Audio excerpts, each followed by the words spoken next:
దేశములో పాపము పెరుగుచున్నది, నశించే ఆత్మలు కోకొల్లలుగా పడిపోయి ఉన్నవి.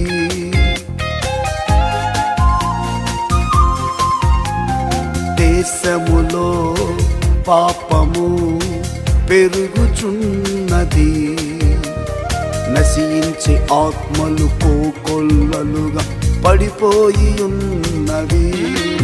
యేసయ్యా నీ వాక్యముతో రక్షించు అందరినీ, యేసయ్యా నీ వాక్యముతో రక్షించు అందరినీ. నీవే నీవే నిజ రక్షకుడు, నీవే నీవే నిజ దేవుడవు, నీవే నీవే నిజ రక్షకుడు, నీవే నీవే నిజ దేవుడవు. సువార్త ప్రకటించాలి, ఆత్మలను గెలవాలి. సువార్త ప్రకటించాలి, ప్రజలను రక్షించాలి.